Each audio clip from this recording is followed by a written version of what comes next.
Muchas gracias, muy amable. Gracias. Gracias. Buenas noches, bienvenidos al programa. Yo soy Jaime Bailey. Hoy ha venido un prominente líder de la oposición democrática venezolana. Él fue precandidato presidencial y es una de las voces más lúcidas y esclarecidas de la política venezolana y es un combatiente por la democracia. Es Diego Arria, que acaba de llegar desde Caracas y lo recibimos con un fuerte y cariñoso aplauso. Un aplauso para él, por favor. Bienvenido. ¿Cómo estás, Diego? Bien, pero podría estar mucho mejor. Pero después de la introducción tuya, imagínate, me siento magnífico. Perdona que te haga esta pregunta como de corresponsal escolar, un poco pueril, pero yo creo que recoge la curiosidad de la gente. ¿Quién es el presidente de Venezuela al día de hoy? No hay, porque nosotros tuvimos unas elecciones que se las robaron, por lo tanto el que ocupa el lugar de presidente es un ilegítimo, es un origen fraudulento, entonces la figura del presidente como tal no existe. Si Maduro no es el presidente, ¿qué cosa es? En Venezuela hay un sistema que está montado, 3 o 4 bases, una sobre el populismo, sobre el comunismo, sobre las redes de la delincuencia organizada, sobre la base militar y todo eso controlado por Cuba. Es un caso inédito, tal vez inexplicable en América Latina. ¿Se puede decir que en tu país, tú acabas de llegar de Venezuela, hay una dictadura? ¿Maduro es un dictador? ¿O si yo digo eso estoy exagerando? Venezuela tiene una dictadura maquillada. Le ponen colorcitos para que la comunidad internacional pueda tener excusas suficientes como para mantener relaciones y aprovechar los recursos económicos de Venezuela, como por ejemplo hace UNASUR. Yo en el Comercio de Lima la semana pasada, en una entrevista decía que UNASUR estaban convertidos en unos coimeros, porque estaban simplemente aprovechando la riqueza venezolana. O sea, ese maquillaje sirve para que digan, no, no es una dictadura, no es comunismo. No, o sea, no. Maduro es un dictador. Maduro no tiene ni siquiera, Maduro es un ilegítimo. Yo no le doy ni siquiera la estatura para eso. El régimen como tal sí es un régimen de una dictadura. Y entonces, ¿y Enrique Capriles qué cosa es? Porque yo estuve la otra noche con él en Bogotá y yo lo llamé presidente. Para mí él es el presidente electo de los venezolanos. Para mí también lo es, y lo es para más de la mitad del país. El problema ahora es cómo en Venezuela no es suficiente triunfar para ganar. Hay que tener la fuerza para imponer ese triunfo, y ese es parte del proceso de rescate que yo creo que tiene que ser la máxima prioridad de los que creemos en la democracia. Pero No si tú te simplemente encuentras con Enrique Capriles, ¿tú le dirías presidente como le dije yo en Bogotá? Sí, yo no tengo ni... Por cierto, tú fuiste el primero, y yo creo que eso fue una manera de acentuar para la América. ¿Hice bien? Hiciste muy bien. No. Ahora él tiene que asumir ese rol. Gracias. Bueno, yo solo quería recordarle que él tiene ese mandato, ¿no? Él tiene que asumir ese rol ahora de que él es el presidente electo y como tal se debe a lo que él dijo. Yo defenderé los votos, denme la confianza, yo liderizaré este proceso, pero como él tiene que estar consciente que cuando tú haces un cheque, como un voto, no son sin fecha y no son en blanco, sino que te lo dan para cierta fecha. Él tiene una fecha adelante. Él me dijo en Bogotá que él cree que a Maduro le sumaron 600.000 votos fraudulentos, ¿no? Que él calcula que sacó, Capriles digo, 7 millones casi y medio de votos, pero que Maduro no sacó 7 millones siquiera. ¿Cuál es tu lectura? ¿Cuáles eran los números reales el 14 de abril, Diego? Sí, yo la comparto. Puede que sean más incluso. Puede que sean hasta 800.000 votos. Hay una organización en Venezuela que se llama SDATA, que para mí es lo más calificado. Y SDATA dice, en el mínimo es de 600 a 800.000. Puede pasar del 1.000.000 de votos. ¿Y cuéntanos por favor, explícanos de una manera didáctica, sencilla, cómo es que fabricaban esos votos? ¿Cómo es que se los inventaban? Bueno, yo vi cuando tú le preguntabas eso a Enrique, un poco en el fondo, yo tuve años diciendo que el Consejo Nacional Electoral, yo lo llamaba el Ministerio de Elecciones del señor Chávez. Y por eso me criticaba terriblemente la oposición, porque eso desestimulaba. Por eso el otro día oí a Enrique mismo decir que el Consejo Nacional Electoral estaba secuestrado por el régimen. Ese fue un día casi de fiesta para mí, porque dije, El país se ha demorado 15 años en entender que estamos a un sistema abusivo sobre el cual ha construido la perpetuidad del sistema del señor Chávez. Todavía no lo acabamos de entender que es así. Y el propio Enrique Capriles el año pasado, en octubre, cuando perdió las elecciones con Chávez, él mismo no lo había entendido. Él confiaba en el árbitro, ¿verdad? Sí, yo una vez... ¿Eso fue un error? Fue yo creo que un error muy serio, porque él dijo, se los digo ligerito, claro raspado, no hubo fraude. Pero las cifras no eran las cifras del Consejo de los venezolanos, eran las cifras que le dio la señora presidenta del Consejo Nacional Electoral. En ese momento no teníamos las actas, creo que era el 5%, 3% de las actas. Fue una precipitación. Y el problema es que ahora estamos pagando el costo de 14 años de estar diciendo no desestimulemos a los venezolanos, si decimos que es un ente tramposo la gente no va a votar. Yo siempre decía, no subestimen a los venezolanos. Los venezolanos son capaces de entender, mejor decirles a lo que tenemos que enfrentarnos para que salten, para que lo superen. Por eso estoy muy contento que después de 15 años la gente lo entienda que es así. Sin embargo, aparentemente no lo entendemos correctamente todavía. Recojo el espíritu de la pregunta que quedó ahí colgada, es decir, ¿cómo urdieron la trampa? Bueno, en parte de la impugnación que presentó la Mesa de la Unidad y el mismo Capriles está el número de personas fallecidas que votan. Sí. Que se ha negado el Consejo Nacional Electoral a revisar. Enrique dio una cifra cercana a 200.000 personas. Son 220.000, decía. 220.000 sí. muertos que votaron por Maduro. Exactamente. Y hay, por ejemplo, tal vez debo explicarte algo. El sistema venezolano en general, el régimen, está montado sobre listas. Típico de los regímenes policiales. Por ejemplo, si tú quieres comprar un carro en Venezuela o venderlo, entras en una lista que tiene el gobierno. Si vas a comprar una casa, un apartamento, igual. ¿Y quién controla esas listas? Las controlan los cubanos. O sea, el control sobre los ciudadanos en Venezuela es como el que tenía la Stasi en Alemania Oriental o en el régimen soviético. Entonces, toda esa telaraña, porque el sistema de inteligencia cubano es el que maneja el país. Entonces, ¿cómo lo agregan? Por ejemplo, Jaime Bailey no ha votado en las últimas 3 elecciones, porque está en Alemania o está en Miami. Ese es uno perfecto para meterlo a votar. Ahora, ¿cómo no te puedo yo demostrar eso? No me entregas el boleto donde tú firmaste, Jaime Bailey no firmó, yo firmé por ti. Ahí puedo agregar todos los que yo quiera. Claro, y ellos tienen esas listas de ciudadanos que están inscritos en el registro, que son casi 19 millones. Pero tienen 3 elecciones que no han votado y ellos saben perfectamente que ya tú no votas, a saber dónde estás. De manera que, si te estoy entendiendo bien, Diego, los que han tramado toda esta conspiración contra la democracia venezolana son los espías cubanos, es la inteligencia cubana. La inteligencia cubana tutela, piensa tú, maneja las cédulas de identidad en Venezuela, las hacen los cubanos.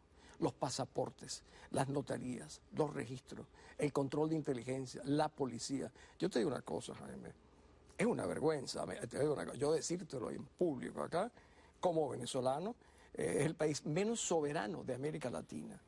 Es Venezuela. Y lo único que hacen es hablar de la soberanía. Es un país manejado por los cubanos. Y Maduro aún mucho más manejado por los cubanos que incluso el mismo Chávez, que fue el que entregó Venezuela a Cuba.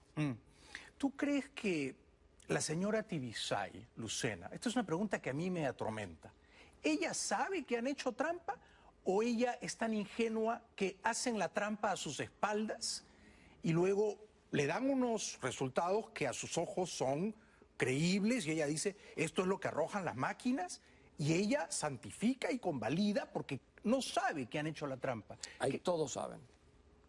Lo sabe todo el Consejo Nacional Electoral, lo sabe el presidente en ese momento, que era Chávez. Tibisay sabe. Bueno, no me cabe la Bueno, menor de duda. Vicente Díaz no me cabe duda que algo sabe, porque tiene que saber. Esa misma noche él dijo, hagan un recuento, esto ¿no? Sí.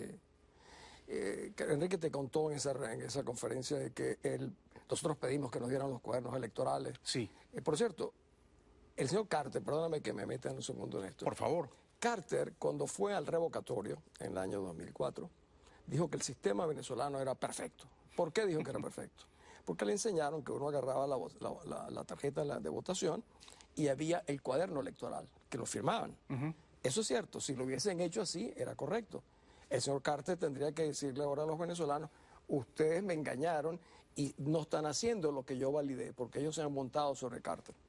Y porque en esta ocasión no han cotejado No. los resultados electrónicos con los cuadernos de votación. No lo pueden hacer, porque hacerlo sería reconocer de que nos han trampeado, de que es un fraude.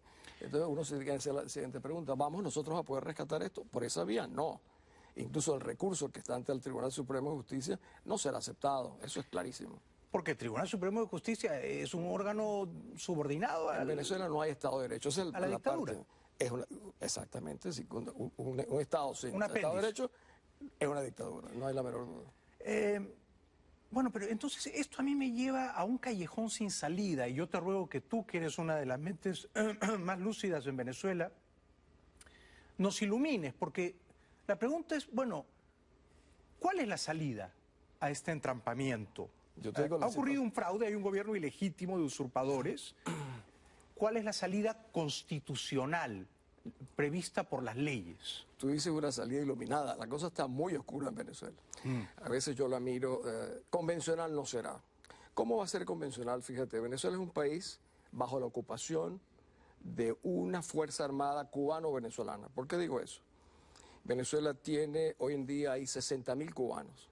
Durante la Guerra de la Independencia, 60.000 cubanos admitidos por el gobierno, puede que sean más. Todos son soldados, no lo son.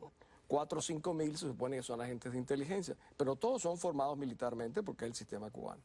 Durante la Guerra de Independencia en América, nosotros tuvimos 20.000 españoles solamente en Venezuela. ¿Ah? O sea que es una auténtica invasión. Nosotros estamos ocupados. Ocupados. En términos internacionales, parece mentira, Cuba es la potencia ocupante de Venezuela, así como los Estados Unidos es la potencia ocupante en Guam, etc. Aquí Cuba, que es un país pequeño al lado de Venezuela, es la potencia ocupante. Entonces, es un cuadro donde tú ves que no hay la menor articulación de libertad en Venezuela. Así que cuando tú me dices cuáles son las salidas, no podrá ser convencional. Los grupos paramilitares. Venezuela es el mayor asiento, la mayor guarida de grupos de narcotraficantes que hay en América Latina. El 60% de las drogas que salen a Europa pasan por Venezuela. ¿Y por qué pasan? Frente a la policía, frente a los oficiales de la Guardia Nacional, en cooperación. Hay 7 generales venezolanos indiciados por el tráfico de drogas, lavado de dinero. O sea, la cúpula militar venezolana está coludida, está vinculada nada menos que al tráfico de armas. Entonces, ¿Te puedo interrumpir ahí? Claro. Perdona si esta pregunta parece un poco afiebrada, pero yo siento esto genuinamente. El año 89 había una dictadura en Panamá. Una dictadura que además estaba coludida con el narcotráfico. El señor Noriega permitía que Panamá fuera un punto de salida igual. de narcotráfico, ¿no? De envío de drogas a Estados Unidos. Y el señor Bush, padre, tomó la decisión de intervenir, de remover a esa dictadura asociada con el narcotráfico. Ahora en Venezuela me da la impresión de que las circunstancias no son tan distintas. Es decir, hay una dictadura que hace negocios con el narcotráfico. ¿Se justificaría una intervención más activa de los Estados Unidos? ¿O estoy siendo un poco jacobino? Yo hace 3 años di una declaración donde dije que la espada de la justicia internacional pendía sobre la cabeza de Chávez. Y decía, puede correr la misma suerte que el general Noriega. Y entonces, eso me costó que me invadieran mi finca y me asaltaran mi propiedad. Eso hace 3 años. Sí, exactamente. Yo estaba en Oslo dando una conferencia y justamente lo hicieron. Yo decía que las ramificaciones del narcotráfico con el régimen venezolano son muy cercanas. Hace un par de años el Instituto de Crisis Internacional, que es tal vez más importante del mundo en esa materia, yo formo parte de su grupo asesor, señaló que era imposible que el presidente de Venezuela, igual que el caso de Tibisay, no conociera las ramificaciones y las conexiones que tenía el narcotráfico que hacían de Venezuela una especie de narcoestado emergente. Esa es la situación. ¿Tendría que dar un paso más o lo que ha hecho Obama y el secretario de Estado John Kerry es, en tu opinión, lo correcto? Estados Unidos ha jugado también un rol muy ambivalente. Yo siempre digo que sus anteojos están oscurecidos por el petróleo. Los intereses norteamericanos en Venezuela en materia petrolera fueron apaciguando. Por ejemplo, tenemos un embajador que decía, americano, no juzguemos a Chávez por sus palabras, sino por sus actos. Yo le decía, mira, las palabras son muy peligrosas. Fíjate, al final las palabras se convirtieron en realidad. Han sido muy acomodaticios. Toda la región asidua acomodaticia con el caso venezolano. Unos por interés económico, otros por temor. Nosotros somos las víctimas realmente de Venezuela, después de haber sido el país que más ayudó a los otros en la recuperación de su democracia, el que menos ayuda hemos recibido. ¿Y digamos, por qué en América Latina, ahora mismo, uno ve UNASUR, uno ve la CELAC, todos se pliegan con la dictadura de Maduro y por extensión con la dictadura de los Castro? ¿Por qué? ¿Por interés económico o por una aversión, una fobia a los Estados Unidos?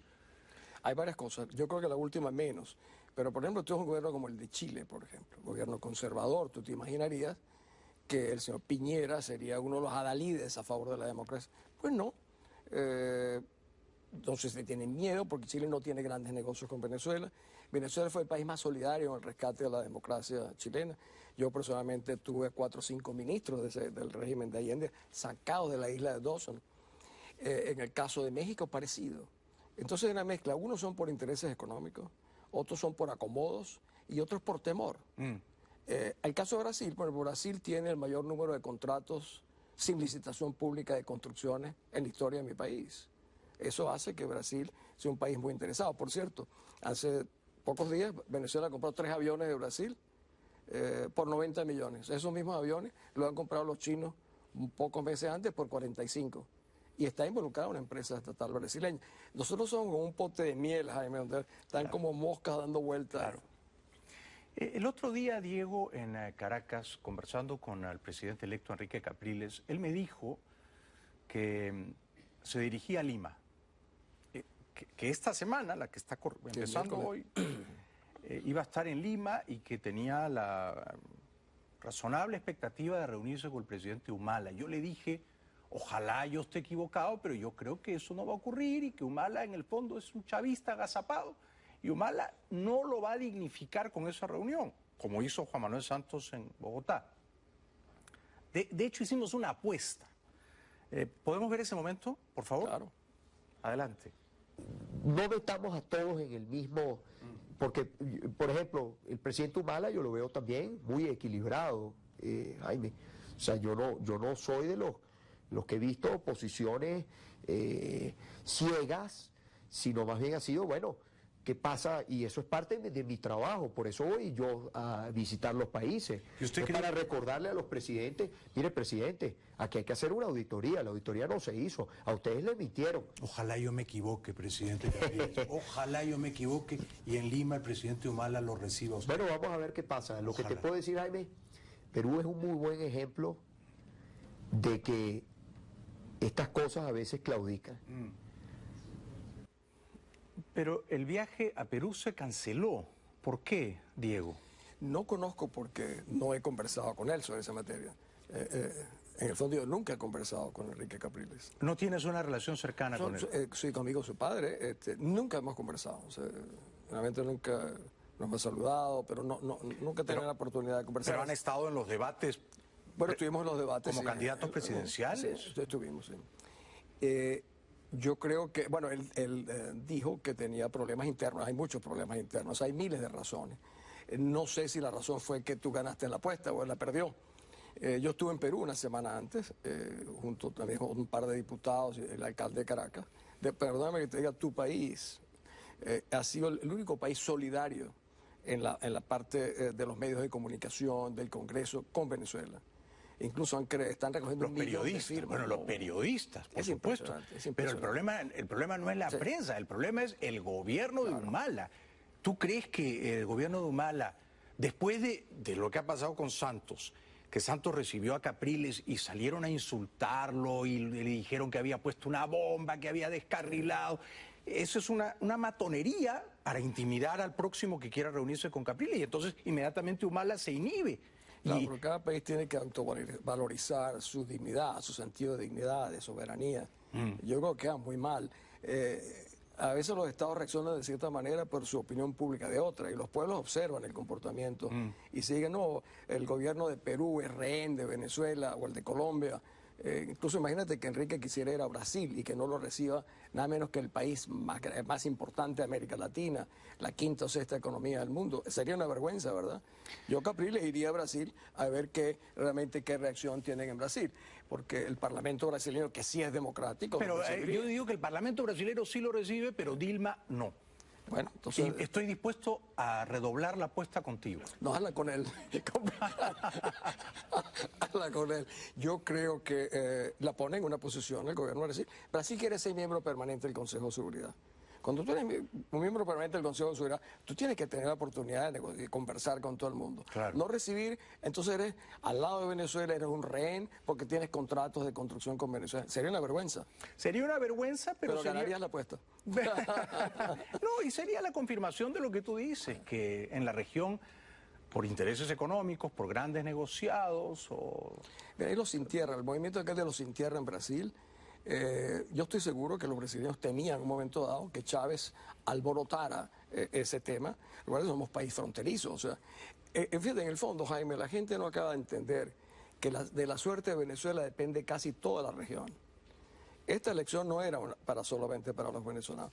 Los intereses aquí afectaban a Colombia, afectaban a toda América Latina. Esto es muy interesante lo que has dicho. Yo también creo que en Venezuela se juega la libertad, ¿no? Y por lo pronto la de Cuba. Sí. Bueno, si ¿no? nosotros, que la suerte de Cuba depende fundamentalmente Claro. de la suerte nuestra. Y el escenario nuestro, donde tú tienes iraníes metidos, donde tienes bielorrusos, donde tienes mafia, nosotros somos un centro que puede incluso afectar más allá de nuestra propia región. Somos un peligro para la seguridad y la paz internacionales. Y eso no ha sido bien entendido en América Latina ni en el mundo en general. Me están pidiendo publicidad. Tenemos que ir brevemente a una introducción publicitaria. Antes te voy a preguntar algo que le pregunté a Enrique Capriles, a quemarropa. Yo le pregunté, ¿usted después de la muerte de Chávez ha rezado por la salvación de su alma? ¿Tú has rezado por el alma de Chávez, Diego? Jamás. O sea, que en eso no eres como Capriles. Yo podría rezar por el alma de todos los venezolanos que han sido víctimas del régimen más violento, perverso que Venezuela tenía en su historia. Regresamos con el candidato presidencial venezolano Diego Arria. Ex. Por si acaso me queda problemas ahora en Venezuela. Bueno, pues yo te estaba postulando. Regresamos con Diego después de la pausa. Conversando con el político, diplomático, escritor venezolano, ex candidato presidencial Diego Arria, uno de los líderes más prominentes de la oposición democrática en Venezuela. Tú querías ser presidente de Venezuela el año pasado, Diego. ¿Todavía quieres ser presidente de tu país? Tú dijiste hace ratico que ya me has hecho una pregunta que me arropa, no me vas a hacer dos ahora, ¿no? Era una sola. Estoy siendo un poco despiadado. No, fíjate, este es el momento de Enrique Capriles. ¿Tú apoyas a Enrique Capriles? Sí.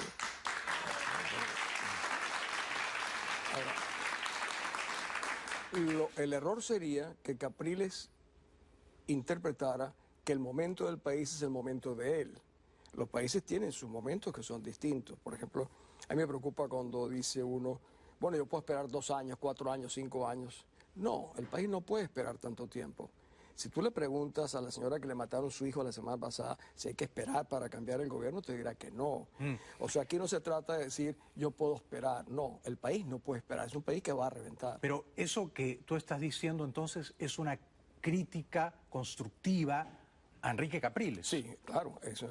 Porque a mí me da la impresión de que él dice hay que hacer acopio de paciencia y esperar 2, 3, 4 años, al 2015 a que tengamos mayoría en la Asamblea Nacional.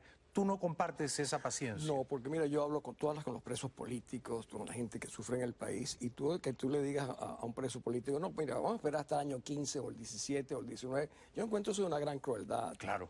¿Hay presos políticos en Venezuela? Claro. Por ejemplo, nosotros tenemos el inspector Simonovic, por ejemplo, tenemos la juez María Fiuni, tenemos un conjunto de personas que están, pero sobre todo tenemos un grupo de personas que están mediatizados en su acción porque están bajo control judicial. O sea, el instrumento judicial venezolano es el instrumento de persecución. Claro. Recuerden, en Venezuela tenemos un instrumento de persecución gravísimo. Que también lo han, digamos, desplegado contra ti, ¿no? Bueno, fíjate, por ejemplo, incluso los que salimos ahora afuera, este señor, el ilegítimo, como yo lo llamo, dice que podemos cometer crimen, traición a la patria. Sí. Y yo digo, ¿cómo que traición a la patria? Traición a la patria es lo que hacen ustedes.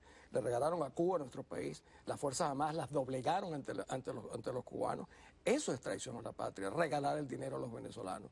Es como ahora hablan ellos del gobierno de la calle. El gobierno de la calle es el AMPA en la calle, los buhoneros en la calle, la informalidad. Eso es el gobierno de la calle.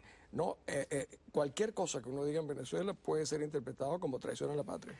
El otro día le pregunté a Enrique Capriles, al presidente electo Capriles, si una parte del mando militar, enterada de la dimensión del fraude, ¿no?, y de la corrupción y de la infiltración cubana en Venezuela, una parte del mando militar decide desalojar del poder a Maduro y echar a los espías cubanos, y toman transitoriamente el mando y convocan a unas elecciones libres cambiando el árbitro para que esas elecciones sí sean confiables. ¿Tú verías ese movimiento institucional con simpatía o me dirías como Enrique Capriles, no, eso es un golpe de Estado, yo me opongo? En las Naciones Unidas hay un procedimiento que se llama un non-paper, que es un papel que no existe. Y que sepa la gente que tú has sido secretario general adjunto de Naciones Unidas, ¿no? Sí. Con Entonces, Kofi Annan, o sea, eras el brazo derecho de Kofi Annan. Era uno de ellos. Entonces, ¿qué significa eso? Que tú puedes escribir en un papel una situación, un diagnóstico, no tiene dueño. Analicemos lo que tú estás diciendo, como si tú y yo aquí en secreto estemos conversando ese tema. ¿Puede ocurrir? ¿Cuál es la responsabilidad que tienen las Fuerzas Armadas en Venezuela? Teóricamente, es preservar la integridad territorial, la seguridad del país. ¿La están preservando? No. ¿Están asegurando? No. ¿Qué significa eso? Que es una Fuerza Armada fundamentalmente institucional de Chávez, como yo le llamaba. Yo sé así, son institucionales de Chávez. Casualmente ayer, el ministro de la Defensa, que se llama Molero, aunque yo le llamo Malero, porque es realmente Malero, este señor dijo que las Fuerzas Armadas eran chavistas, socialistas. Lo dijo, y dijo además que los cubanos estaban ayudándolos los elogió. Esto es una vergüenza. Modernizarse. Este señor es una vergüenza. Entonces, ¿qué significa eso? No tenemos Fuerza Armada. Entonces, en un cuadro, yo siempre digo, la salida no será convencional. Afortunadamente, nadie me pregunta qué es no convencional. Pero no convencional es la responsabilidad constitucional que tiene las Fuerzas Armadas en Venezuela de preservar la integridad del territorio, preservar la soberanía venezolana, que esto la han liquidado. Nosotros estamos en un proceso de fermentación. Algunos dicen, no, hay que esperar a que implosionen, esto va a caer de una u otra manera. Dicen, no, la única manera que yo conozco... Sigue, por favor, no quiero interrumpirte. No, yo sé que tú me quieres precisar. ¿Tú crees que Yo te voy a precisar, sí. es razonable, gracias por usar de esa manera tan benigna el verbo precisar, es razonable decir que Maduro va a renunciar? No. No puede que lo renuncien, es una cosa distinta. Bueno. Yo creo que este personaje ha sido tan deprimente incluso para su propia gente. Lo que te dijo Enrique es verdad, perdió 1 millón de votos que eran de Chávez para este lado, las encuestas indican que va colapsando. Es realmente un caso patético, yo creo que es más patético para los seguidores incluso que para el resto del país. No renuncia de ninguna manera.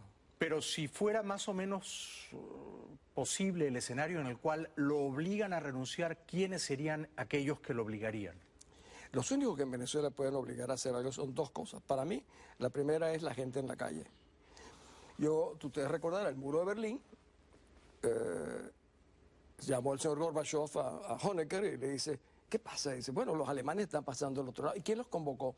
No sabemos. ¿Y quién eran los líderes? No tienen líderes. Pasaron. La gente en la calle. Bueno, ahí hay un poder latente. Eso es incontenible si se inspira.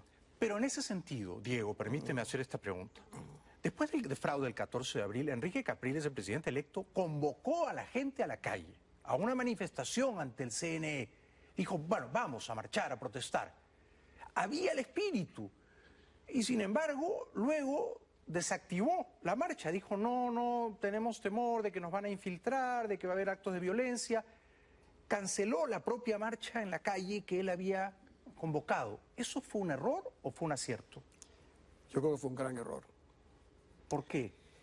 Mucha gente que te dice, bueno, eso era tirar a la gente a la calle, puede haber muertos. Te digo algo. Nosotros teníamos en ese momento, los presidentes UNASUR estaban en Venezuela. Teníamos unos 300 periodistas del mundo entero que estaban cubriendo. Ellos habían sido los auditores de lo que iba a ocurrir ahí. Yo le pasé una nota a Capriles y le dije, mira, no lo desmovilices, no lo hagas al centro, hazlo en el este de Caracas, porque el país y el mundo vea que hay una manifestación. Yo le dije, mira, es que hay algo que sucede en Venezuela. Este conflicto nuestro es tan inédito, tan extraño, que es difícil evaluarlo. Yo he tenido la posibilidad y la oportunidad y el privilegio de participar en muchos escenarios en el mundo en este tipo de conflictos, aún peores. Como negociador de Naciones Unidas, ¿verdad? Sí, lo único que falta es ponerme un casco azul e ir a esas reuniones. Claro. Entonces me doy cuenta de que en el caso venezolano, 8 personas ahí no pueden tener las respuestas. Este problema es mucho más complejo y no se le está dando la atención de cómo enfrentarlo. Entonces, en el caso este, yo decía, hagámoslo en el este. Si nosotros, por ejemplo, Capriles dicen eso, que él es gandiano. Yo le digo, la gente olvida que detrás de Gandhi murieron cientos de miles de personas. Gandhi, por cierto, decía Jaime algo, él decía, si tú tienes violencia en el corazón, úsala, pero no uses la resistencia pacífica como una excusa para encubrir tu impotencia. Y decía, yo no te puedo enseñar violencia porque no creo en ella, pero sí te puedo enseñar a no doblar la cabeza ante nadie y no humillarte ante nadie. Este es el gran pacifista, porque una cosa es ser pacífico y otra es ser pasivo. Entonces yo decía, en este momento nosotros tenemos que demostrarlo. Si nosotros no hacemos una Pero es demostración... muy interesante lo que tú has dicho. Una cosa es ser pacifista y otra cosa es ser pasivo. Son dos cosas muy distintas. Y a mí me da la impresión de que después del fraude no se ha todavía expresado de una manera vigorosa la sociedad que ha sido burlada. Es No decir, le hemos hecho sentir No. al mundo de que nosotros ganamos las elecciones. no, ¿verdad? No. Incluso tú haces, en el escenario internacional, yo estuve en una reunión el otro día internacional, entonces te decían, ustedes están en su casa. Sin embargo, mira, hay 27 crisis urgentes en este año. Mali hay que mandar 14.000 soldados. En Irak, ¿qué está pasando? En Siria, ustedes están en su casa, quédense tranquilos. Mientras ustedes están en su casa, el mundo no va a poner atención. Yo vi lo de Ucrania, por ejemplo. En Ucrania es una placita, la famosa Revolución Naranja. Nosotros hemos llenado plazas 1000 veces más grandes. Con mucha más gente. Pero con muchísima más gente. Pero entonces, porque un fraude es un robo. A Enrique Capriles Es un robo. le han robado la elección. Bueno, no a Capriles, nos han robado a todos nosotros. Por eso, a los venezolanos libres. Pero a veces da la impresión de que el presidente electo Capriles dice, sí, me han robado la elección, pero uno nota que está como aliviado o hasta contento. Es decir, que uno dice, pero si te han robado la elección tendrías que estar más molesto, que tendrías que estar cabreado. Y no parece un hombre que ha sido robado. ¿Me explico? Sí, yo te digo una cosa, en ese particular. Si uno siente que lo han robado, uno tiene suficiente humildad para decir, no me han robado a mí, yo represento a estos millones de personas. Entonces nos robaron a todos. Entonces, a pesar de que yo pueda tener una disposición a decir yo puedo esperar o tal cosa, yo tengo que decir, caramba, tengo una responsabilidad global. Yo siempre digo que la resignación es un derecho individual. La resistencia es una obligación moral de los líderes que tienen que ejercerla. Para mí está la gran diferencia allí. Estamos conversando con Diego Arria, tenemos que ir brevemente a la publicidad, no sin saludar efusivamente a Mira Leibel, que nos acompaña esta noche aquí entre el público y que está cumpliendo años. Un aplauso para ella, por favor. Regresamos después de la pausa. Programa. Estamos conversando con Diego Arria, que es una de las voces más respetables de la política venezolana. No solo es político, ha sido diplomático, escritor, ex candidato presidencial. ¿Tú llegaste a conocer a Chávez personalmente, Diego? Lo vi a las 4 o 5 de la mañana, el 4 de febrero del 92. Yo ingresé con el presidente Pérez al Palacio de Miraflores, que lo habían tomado, 4 o 5 de la mañana, y conocí a Chávez cuando vi la sangre en la puerta del despacho del presidente Pérez, del teniente que venía a matar a Pérez por instrucciones de Chávez. Ese día lo conocí.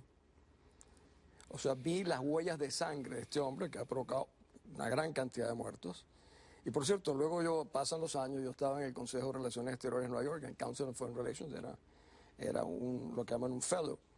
Y él fue a hablar, y yo me puse al final del salón, y atravesó el salón, y me agarró por los brazos, y me dijo, hola Diego, yo en mi vida lo he visto. ¿Cómo estás? Le dije, bien, ¿y tú? Entonces me dijo, esta mañana en las Naciones Unidas los periodistas me preguntaron por ti. Yo le dije, ¿qué les diste? No, que estabas bien. Bueno, Diego, con lo cual me rayó con todos los presentes que pensaron que yo era muy amigo de él.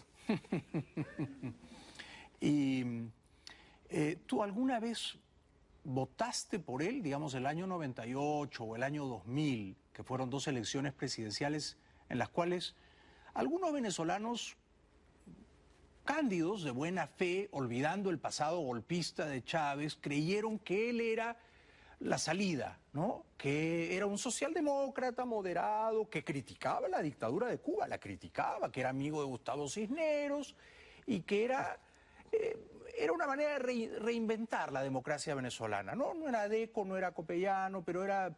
Muchos votaron por Chávez creyendo que él era un demócrata, genuinamente. ¿Tú caíste en la trampa? No, fíjate que solamente en este mismo sitio de Mega estaba María Elvira. Sí. María Elvira hizo un debate en el año 98. A mí me escogieron como independiente y hoy, lo que hoy en día es un diputado que se llama Irán Gaviria, era por Chávez. Y tuvimos este debate, entonces yo le decía, mira, lo que va a pasar en Venezuela por la reforma de la Constitución, van a acabar con la democracia. Yo dije esto de que Chávez lo había conocido esa madrugada y me dijo, no, eso fue un acto de rebeldía, etcétera. No, para nada, yo vengo combatiendo esto clarísimo desde el año 92, siempre lo he dicho claramente, que Venezuela estaba condenada, el futuro, sobre todo los más jóvenes y de los más pobres, por el señor Chávez, como lamentablemente ha sucedido. Tal vez porque tú, como un colaborador directo del presidente Carlos Andrés Pérez, viste la sangre derramada ahí, a las puertas del despacho presidencial. Yo vi a Carlos Andrés pasar, estaban limpiando la sangre. Pasó, después pasé yo, el almirante Carratú, que era su jefe de la Casa Militar, y era un teniente que venía por instrucciones de este señor a matarlo. A matarlo. Pero fíjate, el ministro... Por órdenes de Chávez. Claro, el ministro del Interior de Venezuela hoy en día, que es un general, ya te diré cómo se llama, porque uno procura olvidar los nombres de la gente que hace este tipo de cosas, era un capitán en ese momento, es el que ataca a la Casa Presidencial, le meten morteros, casi matan a la esposa del presidente Pérez. Es la única vez en la América Latina que unos militares han intentado matar a la esposa y a la familia de un presidente de Venezuela. Esos son estos tipos. Bueno, esos son. Y Diosdado Cabello estaba entre los golpistas esa noche, ¿verdad? Ese es uno de los problemas que tenemos en Venezuela, fíjate, en el exterior y en Venezuela, que no acabamos de entender. Venezuela no está bajo un gobierno, es una pandilla de civil y militar que ha secuestrado al país. Y entonces los códigos de comunicación de las pandillas solamente las conocen ellos. Entonces por eso uno no los descifra, no son anticipables porque no son un gobierno en el sentido formal.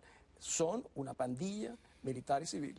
Qué curioso lo que has dicho, es decir, no son un gobierno, son una pandilla, ¿no? Y se comportan como tal. Una gavilla de forajidos, de ampones. Y se comportan de esa manera.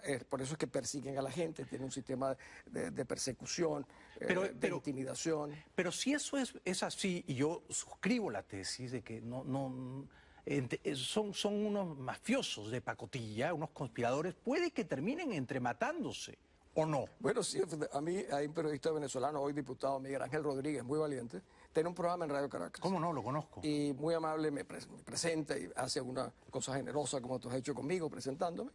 Y digo, mira, yo creo que tú estás equivocado de invitado. El tipo me mira, ¿cómo? Tú has de invitar aquí a un especialista en mafias, en pandillas, y le recomendé aquel libro que se llama La Mac Mafia. Justamente por eso. Entonces, claro, el manejo entre ellos mismos, nosotros mismos no podemos saber cómo se está manejando internamente, porque no pertenecemos a ese tipo de acciones y de comportamientos.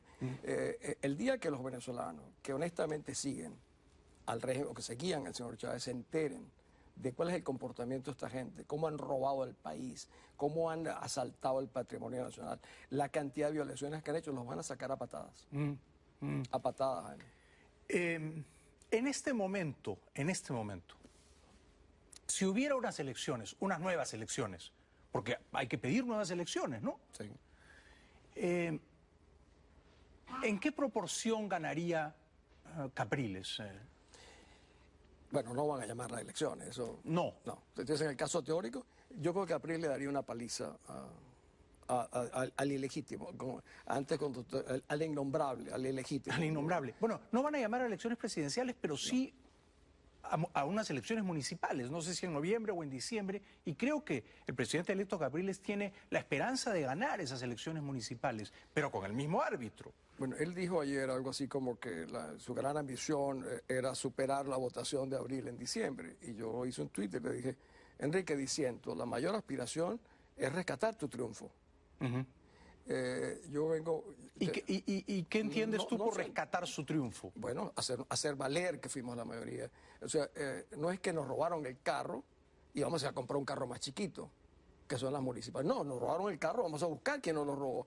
Ahora, no vamos a ir a la misma agencia que te vende el carro, que es el CNE, sin protestar. y a pedirle un carro más pequeño. No, sí, un carro sin repuesto, sin caucho repuesto. Te digo una cosa, fíjate, aprovecho esa pregunta. Yo que he viajado por todo mi país, hay gente que tiene años formándose para ser concejales, alcaldes, y que yo les diga que eso no tiene importancia, ser un crimen. Yo soy gobernador, yo sé lo que eso significa.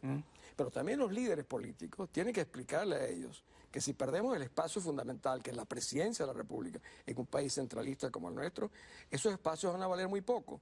Hay una ley del poder comunal, Jaime, en el cual no solamente van a desaparecer esas municipalidades, sino hasta la propia Asamblea Nacional. El sistema cubano político de la elección de tercer grado va a surgir en Venezuela. Si nosotros no rescatamos el triunfo de Capriles y de todos nosotros los venezolanos, vamos a perder todos los espacios.